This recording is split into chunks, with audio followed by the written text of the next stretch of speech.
Federalist 51, Part 2. I'll read the text for you. To what expedient, then, shall we finally resort for maintaining in practice the necessary partition of power among the several departments as laid down in the Constitution? The only answer that can be given is that all these exterior provisions are found to be inadequate. The defect must be supplied by so contriving the interior structure of government as that its several constituent parts may, by their mutual relations, be the means of keeping each other in their proper places. Without presuming to undertake a full development of this important idea, I will hazard a few general observations, which may perhaps place it in a clearer light and enable us to form a more correct judgment of the principles and structure of the government planned by the Convention. So, again, starting Federalist 47, he talks about separation of powers, and he looks at some of the suggestions and some of the criticisms that have been made. He looks at Thomas Jefferson's suggestion that it is a good idea to have a convention every so often to see which branch, if any branch at all, has violated the Constitution. But then he answers that might not be the right answer. Whether we do it occasionally or whether we do it periodically, that is not going to solve our problems. And here he's going to talk about some internal structure that will keep the branches separate from each other, independent of each other, enough for them to be able to do their job right and not be tyrannized, bullied by the other branches. Because we talked about, Madison says, every case of history we've looked at, the legislative branch in a republic gets the upper hand if you allow it to. So we're going to create a mechanism where this problem is going to be alleviated, yet keep your liberties secure. Because it's not just framing a government, establishing a government. It's establishing a government that is protective of your freedoms. So in the next paragraph, he says, in order to lay a due foundation for that separate and distinct exercise of the different powers of government, which to a certain extent is admitted on all hands to be essential to the preservation of liberty, it is evident that each department should have a will of its own. In other words, every branch of the government should be able to do its job independently and not be dependent totally on the other branches to do its job. And consequently should be so constituted that the members of each should have as little agency as possible in the appointment of the members of the others. Remember, we talked about this. He says we want them to be independent, but he here says again, as little agency. He says no, he doesn't say no agency, but he says a little agency. He wants that agency to be small, but as we talked about it,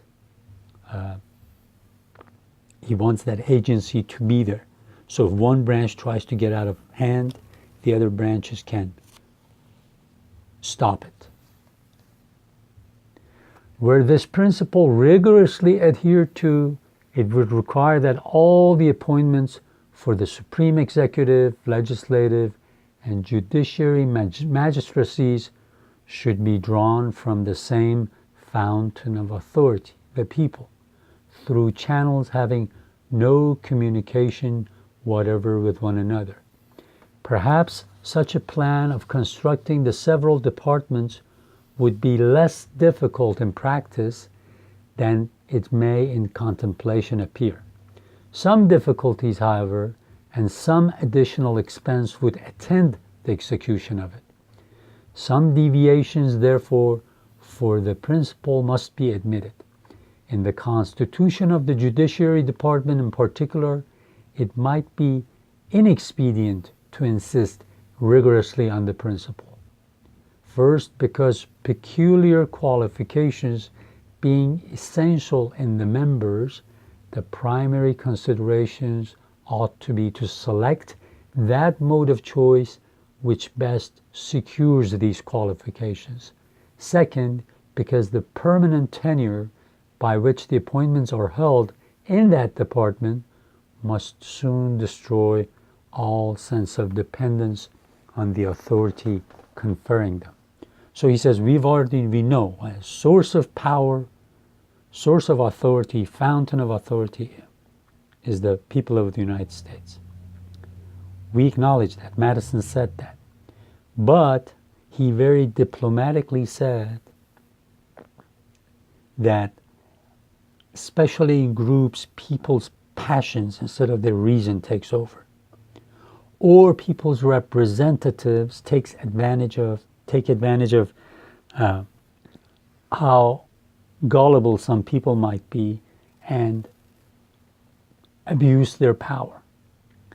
So people, yes, are fountain of power, but we have to find people that are reflective, deliberative, wise to represent us.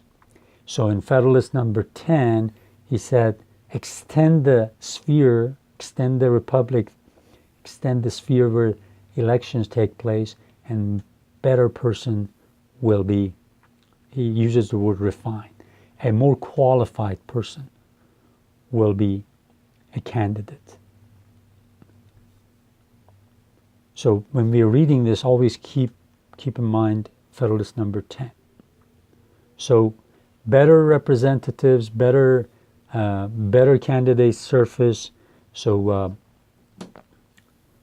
people directly won't be making decisions that they're not knowledgeable enough. And at the same time, he brings an example here. He says, members of the judiciary, the judges that are going to be elected, they need to have certain qualifications that an average ordinary person cannot directly be familiar with those needed qualifications. So you can't go to the fountain of authority, to your average person on the street, and say, come and appoint this judge, because they just don't have they're not qualified, they don't have the correct information. So because of that, he says there's another reason that you need a part of the legislature, like the Senate, which are supposed to be wiser, better informed, to confirm the appointments that a president will make, or nominations that a president will make for nomination of judges. So he's being very diplomatic. He's saying one of the solutions is always to go to the fountain of power, the people themselves. But people let their passions take over. They are not well informed enough to make certain decisions.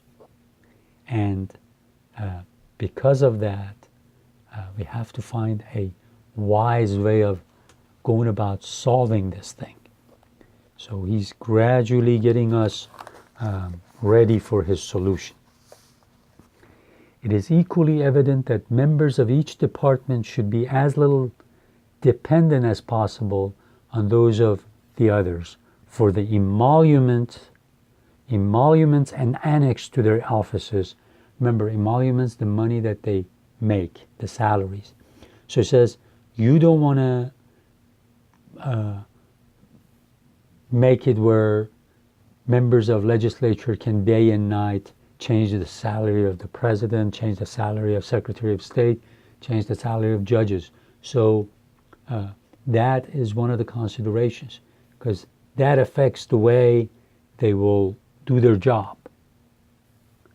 Where the executive magistrate or the judges not independent of the legislature in this particular, their independence in every other would be merely nominal. So this is an important thing, that the new Constitution of the United States, the Constitution presented by the Philadelphia Convention did, said, you legislature cannot change the salaries of the judges nor the president. You definitely cannot reduce them. Okay? You cannot lower it for sure.